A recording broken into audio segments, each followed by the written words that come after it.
এখানে আমি সকাল সকাল একদম ফেস প্যাক লাগিয়ে রেডি অ্যান্ড তার সাথে নেল পলিশও পরে নিয়েছি। আর এই যে শান এসে গেছে, ও গেছিলো চিড়ে আনতে, গিয়েছে এখন অব্দি। আজকে আমরা ব্রেকফাস্ট করে নিই, দই চিড়ে খাবো।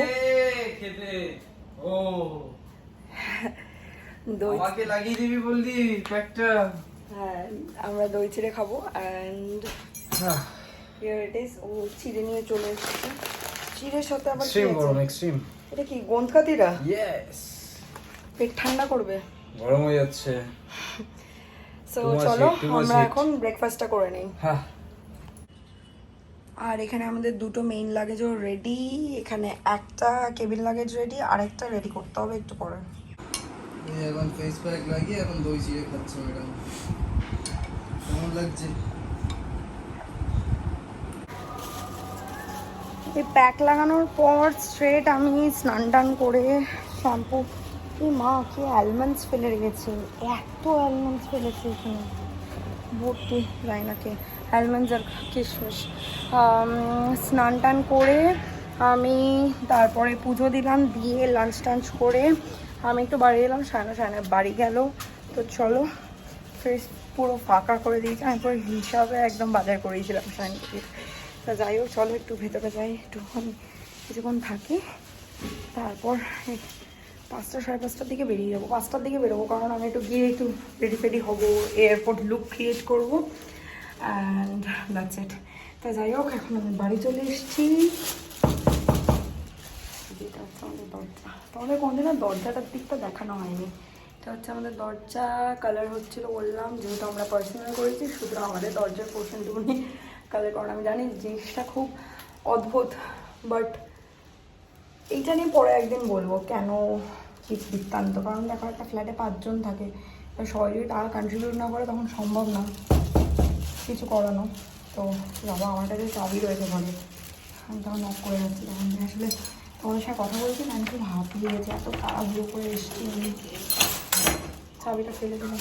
যাই হোক, মা খুলে দিয়েছে দরজা অ্যান্ড এই যে হচ্ছে মা, লাইটটা জ্বালাও মা। ওই দেখো কি আবার ভিডিও দেখতে, বন্ধ করো ভিডিও। এই যে এটা হচ্ছে মা।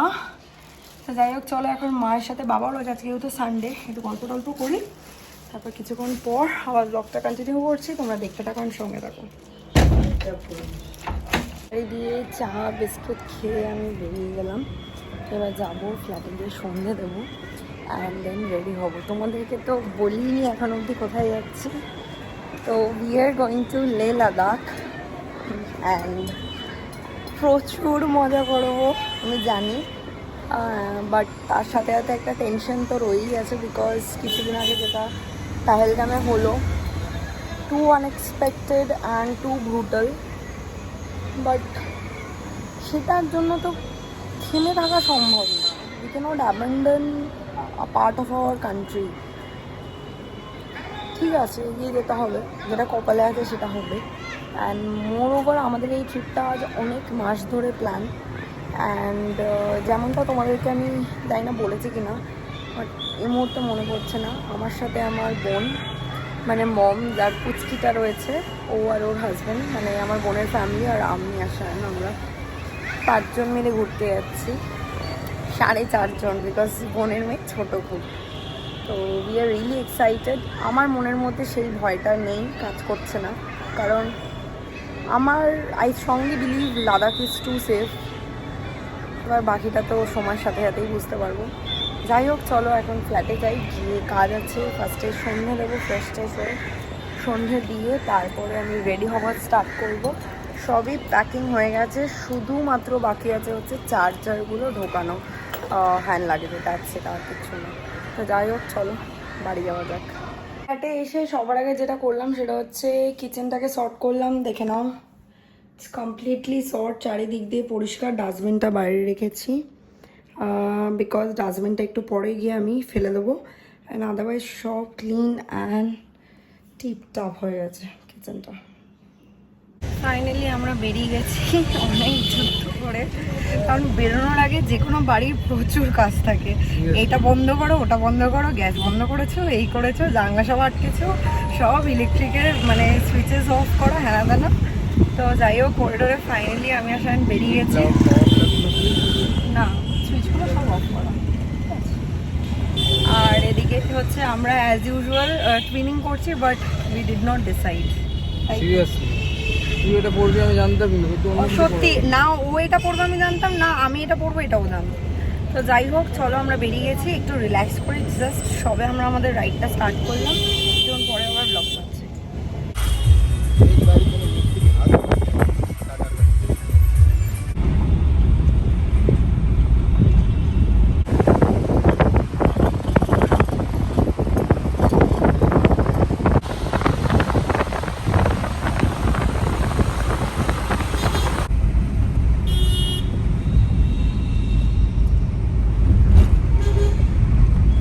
ফাইনালি 2 মিনিটে লাস্ট বোর্ডিং ক্লোজের 2 মিনিট আগে আমরা ঢুকেছি, দৌড়াতে দৌড়াতে পুরো ইয়েতে আমরা লিটারালি দৌড়েছি পুরো এয়ারপোর্টে, কারণ এয়ার ইন্ডিয়ার কাউন্টারটা সবার লাস্টের দিকে থাকে। তো যাই হোক, বাদিকে বাদিকে বাদিকে তো যাই হোক, আমরা আমরা মানে আমাদের নিয়ে নিল, বিকজ আমাদের যেহেতু ভায়া ফ্লাইট আছে না দিল্লি, তো আমাদের সেই কারণে কেবিন লাগেজটাও নিয়ে নিয়েছে, বলো কেবিনটা পেয়ে যাবো দিল্লিতে। আর এদিকে তোমার বড় লাগেজ মানে চেক ইন লাগেজ তো একেবারে লেতে গিয়েই পাবো। ওটা কালকে সকালবেলা আমাদের 9:15 ফ্লাইট হচ্ছে, এখন 8:30 বাজে, 9:15-তে আমাদের হচ্ছে সিসিউ টু দিল্লি। আর কালকে ভোর 6:45 হচ্ছে দিল্লি থেকে লে। সো সিকিউরিটি চেকিংও খুব স্মুথ গেছে, বিকজ আমাদের ইয়ে ছিল না, কেবিন লাগেজ ছিল না। অ্যান্ড এখন আমাদের গেট নাম্বার 25 সবার লাস্টে আমি দেখতে পাচ্ছি, 25-এর দিকেই যাচ্ছি। জানি না বোর্ডিং স্টার্ট হয়েছে কিনা এখন অবধি, গেলে বুঝতে পারবো। আমরা একটু আমাদের গেটের সামনে দাঁড়িয়ে আছি, এই যে আমাদের পিছনে গেট নাম্বার 25। আর এদিকে এখন একটুখানি জলের দিকে এসছে, আর আমি পিছনেই দেখতে পাচ্ছি এয়ারক্রাফট খালি হচ্ছে। জাস্ট এয়ার ইন্ডিয়ার এটা মনে হয় ল্যান্ড করলে, এটাই মেবি আমাদের এয়ারক্রাফট। এটা খালি হলে ক্লিন হয়ে তারপরে বলে 5 to 10 মিনিটস আমাদের বোর্ডিং হবে। এইটাই আমার পছন্দ না, যে এই এয়ারো ব্রিজ থেকে এয়ারক্রাফটে ওঠা। আই রিয়েলি ওয়ান্ট দ্যাট কি বাসে করে যাব, হেঁটে হেঁটে উঠবো, ওখানে গিয়ে ইয়েতে ছবি তুলবো। চাহিদা শেষ হবে না। দিল্লি টু লেটা যদি হয় ওইটা, এটা আমাদের সিটটা আমি খুব ভালো নিয়েছি, এক্সেল সিট ফ্রিতে পেয়েছি। ঠিক আছে, ঠিক আছে। কলকাতা টু দিল্লি, আর দিল্লি টু লে লেফট সাইডে নিয়েছি এয়ারক্রাফটের। ও যারা তোমরা লে ট্রাভেল করছো বাই ফ্লাইট, দিল্লি থেকে যে লের ফ্লাইটটা থাকবে সেটা চেষ্টা করবে এয়ারক্রাফটের লেফট হ্যান্ড সাইডে উইন্ডো সিট নেওয়ার। You all are going to get a mesmerising view. তো যাই হোক, লেফট সাইডটা আমি বসবো তো? না, ওটা ওটা দেখছি পয়সা দিয়ে আমি কিনতে হয়েছে লেফট সাইডের উইন্ডো সিটটা। তাতে কি হয়েছে? আমি পে করেছি, আমি বসবো। দেখা যাক, মানে পয়সা তোরই, যাই হোক। দেখা যাক, এরকম করিস না, দেখা যাক। ঘাট টিপে দেবো। যাই টিপে দে, কোনো লাভ নেই। দেখো আমরা না মানে জাস্ট আননোয়িংলি ট্রেনিং করছি, বেশ ভালো লাগছে না? হ্যাঁ। অ্যান্ড ফাইনালি আমাদের বোর্ডিং স্টার্ট হয়ে গেছে। জোন ডি চলছে এখন, আর আমাদের zone D. And finally we are in. সেই বাজে এয়ারোব্রিজ থেকেই যাচ্ছি, যেতে হচ্ছে। কোনো অপশন নেই। হ্যাঁ কাছে। হ্যাঁ, বাট ওই আর কি, মনে হয় ভেতর থেকে ভেতরে ঢুকে গেলাম। ঠিক আছে, বাট আমরা যে ফাইনালি মেড ইট। চাপ নিস কেন, আরো 5-10 মিনিট লেট হলে কোনো অসুবিধা নেই। বোনরা অলরেডি বোট করে নিয়েছে। ফাইনালি আমরা বসে গেছি আমাদের এক্সেল উইন্ডো সিটে। এটা শাইনকে বসতে দিলাম, কারণ পরেরটায় আমি বসবো, তাই। চাইলে বুঝতে পেরেছিলে? ওটাতেও বসতে দিবি তো? না, ও একটু পরে ও এরকম না, একটু পরে আমাকে এটাতেও বসতে দেবো, ওটাতেও দেবে, আমি জানি। I trust him. এতটাও করিস না। ও এরকম প্রথমে করে, তারপর ঠিক আমাকে বসতে দেবো, জানে আমি ভালোবাসি বসতে।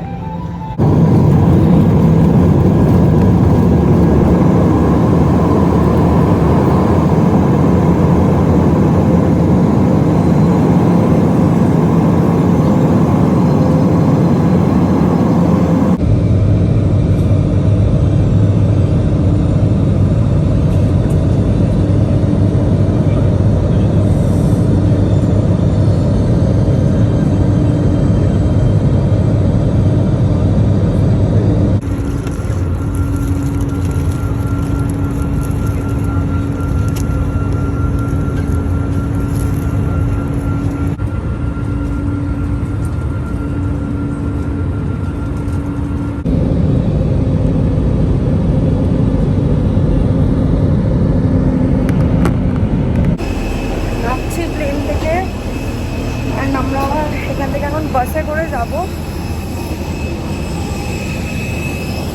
টার্মিনাল 3। পৌঁছে গেছি টার্মিনাল 3।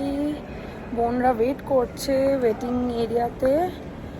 এখন আমাকে আমাদের হ্যান্ড ব্যাগেজটা কালেক্ট করতে হবে, করে তারপর ডোমেস্টিক ট্রান্সফারে গিয়ে মেবি আবার সিকিউরিটি করাতে হবে। আই হোপ সো করাতে হবে। সো যাই হোক, এখন আমি প্রত্যেকটা রিল বা প্রত্যেকটা ভিডিওর সেই আইকনিক জায়গাটায় রয়েছি। সবার ভিডিওতে আমি এই জায়গাটা দেখি। তো যাই হোক, চলো, এখন অনেক ঝামেলা আছে। আমাদের একটা হ্যান্ড ব্যাগেজ চলে এসছে, আরেকটার জন্য তখন অপেক্ষা করছি, এখনও আসেনি। ওটাই আমাদের জুতো রয়েছে। ফাইনালি আমাদের আরেকটা ব্যাগ এসে গেছে। চ ডোমেস্টিক ট্রান্সফার, তাই তো? ডোমেস্টিক ট্রান্সফার টু সেকেন্ড ফ্লোরে যেতে বললো। এখানে ডোমেস্টিক ট্রান্সফারের ব্যাপারটা হচ্ছে পুরো তুমি লাগেজ বেল্ট থেকে লাগেজ কালেক্ট করো, তারপর লিফটে করে ওপরে আসো। ডিপার্চারে মানে হচ্ছে পুরো এয়ারপোর্ট থেকে বের করে আবার ঢোকায়। আবার গেটে বোর্ডিং পাস শো করতে হলো, আর আইডি প্রুফ দেখালাম। এইবার দেখে এখন তো আর চেক ইন করতে হবে না, কারণ চেক ইন লাগেজ তো দেওয়াই রয়েছে। দিয়ে এবার এখন সিকিউরিটি করব, করে তারপর বোনরা বললো ওরা লাউঞ্জে আছে, লাউঞ্জে যাবো। Oh and this airport is huge. বেশ ভালো লাগছে এয়ারপোর্টে। এটাই ফার্স্ট টাইম টার্মিনাল 3তে আমার ফার্স্ট টাইম। T1টা জঘন্য, খুব ছোট, কিচ্ছু নেই, লাউঞ্জ কিচ্ছু নেই। দু একটা জাস্ট ফুড স্টল রয়েছে, যেগুলো কিনা মানে স্বাভাবিক ভিড় থাকবে প্রচণ্ড, কারণ নেই তো আর কিছু। সিকিউরিটি ডোমেস্টিক সিকিউরিটি তো, হ্যাঁ, তো যেটা বলছিলাম, তো এই হচ্ছে ব্যাপার।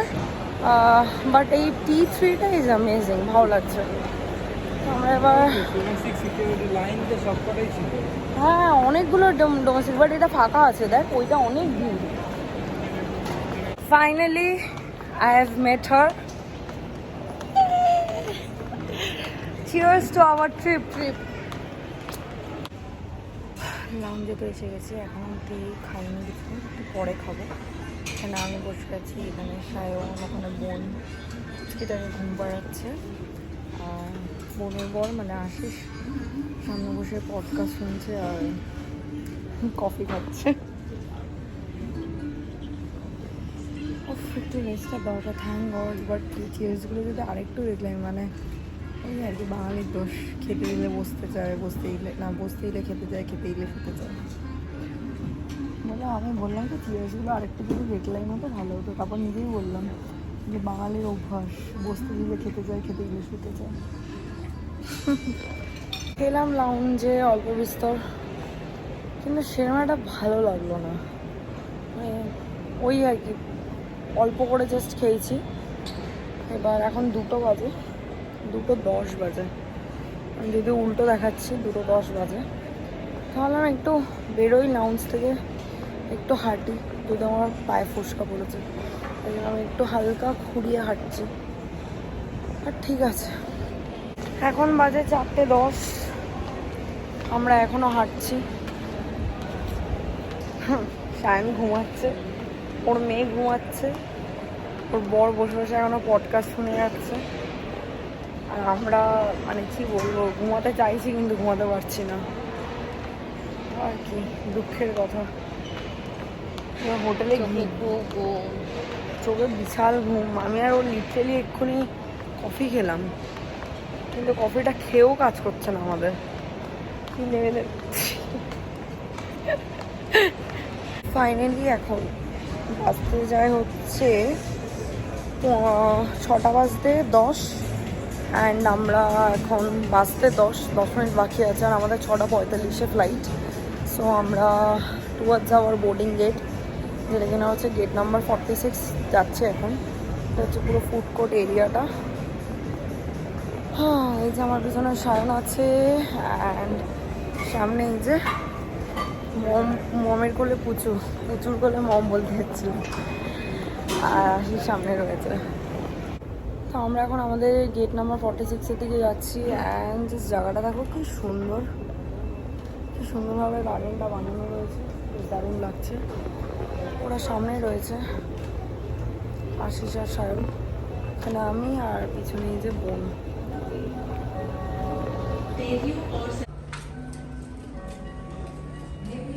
কি সুন্দর লাগছে, সামনে সূর্যটা উদয় হচ্ছে, অপূর্ব লাগছে। वाले सामान कक्ष में और छोटे बैग को আমরা ফ্লাইট বোর্ড করে গেছি, কিছুক্ষণই আমাদের টেক অফ হবে। অ্যান্ড আমি আজকের ব্লগটা মানে এই ব্লগটা এখানেই এন্ড করছি। বাকিটা তোমরা লেতে পৌঁছানো, হোটেল হ্যানাতানা ডে 1 দ্য নেক্সট ব্লগে দেখো।